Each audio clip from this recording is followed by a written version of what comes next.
पिछली बार हमने ghost rider versus Godzilla पर एक वीडियो बनाई थी जिसमें गॉडजिला गोस्ट राइडर के सामने कमजोर पड़ जाता है और फिर गोस्ट राइडर विशालकाय गॉडजिला को हरा भी देता है। लेकिन आज की इस वीडियो में हम गोस्ट राइडर का सामना एक ऐसे अग्नि दैत्य से कराने जा रहे हैं जिसने पूरे मिडगार्ड को तबाह कर दिया था। जी हाँ, मैं बात कर रहा हूँ एमसीयू के फायर टीमन सार्टर की। जरा सोचिए तब क्या होगा जब ये दोनों एक दूसरे के जानी दुश्मन बन जाएं और फिर दोनों ही एक दूसरे को मारने पर उतारू हो जाएं। क्या गोस्ट राइडर अपनी चैन की मदद से सार्टर को जलाकर ढेर कर देगा या फिर खुद सार्टर अपनी तलवार से निकलती हुई फायर से गोस्ट राइडर को जलाकर भस्म कर देगा? आखिर इन दोनों में कौन जीतेगा, ये जानने के लिए वीडियो के अंत तक बने रहें। और चैनल पर नए हो तो वीडियो को लाइक और चैनल को सब्सक्राइब जरूर कर लें। अगर हम सबसे पहले बात करें सार्टर की तो ये पहले एक सामान्य सा स्टंटमैन जॉनी ब्लेस इस पीरियड ऑफ द एवेंजर्स के बादों में बनकर ये एक मौत का सौदागर बनता है। ये मेफिस्टो से डील करने के बाद इसमें इतनी शक्तियां आ जाती हैं जिसका अंदाजा खुद जॉनी ब्लेस को भी ना था,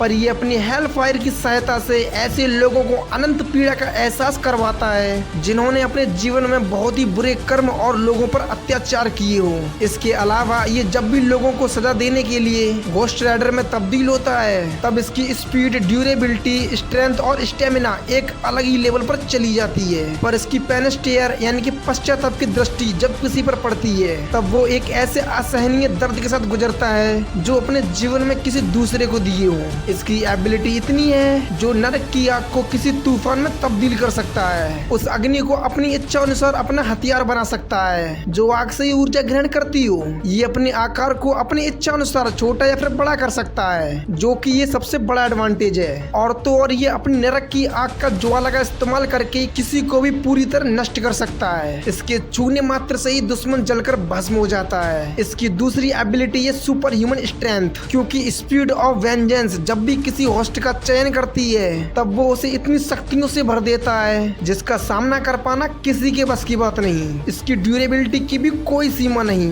क्योंकि इसे अगर मार भी दिया जाए तो वो खुद कुछ सेकंड में पुनः जीवित हो जाता है। इसकी एबिलिटी, ड्यूरेबिलिटी, स्ट्रेंथ, स्पीड और स्टेमिना पूरी तरह होस्ट पर निर्भर करती है। ऐसे में अगर इसका सामना सार्टर से हो जाए फिर क्या होगा? क्योंकि अगर हम बात करें सार्टर की तो ये एमसीयू का सबसे पावरफुल अग्नि दैत्य है। अगर इसके स्ट्रेंथ की बात करें तो ये इतना ताकतवर है जो कि हेला ऑडियन के कंट्रोल से बाहर थी, उसे आसानी से सार्टर ने मौत के घाट उतार दिया था। ये काफी ड्यूरेबल भी है क्योंकि हेला के शक्तिशाली तीरों का इस पर कोई असर नहीं हो रहा था। इसका मेन उद्देश्य ऑडियन और पूरे मिडगार्ड को तबाह करना था, जिसमें वो एक बार कामयाब भी हो गया था। इसके कहर से पूरा मिडगार्ड कांप उठता है। और तो और इसने हल्क को किसी मक्खी की तरह दूर फेंक दिया था। और हल्क कितना पावरफुल है ये हम सभी जानते हैं। इसके तलवार में इतनी शक्ति है कि जिसकी मदद से इसने पूरे मिडगार्ड को तबाह कर दिया था और हेला को भी जान से मार दिया था। और तो और थोर को भी कड़ी टक्कर दी थी।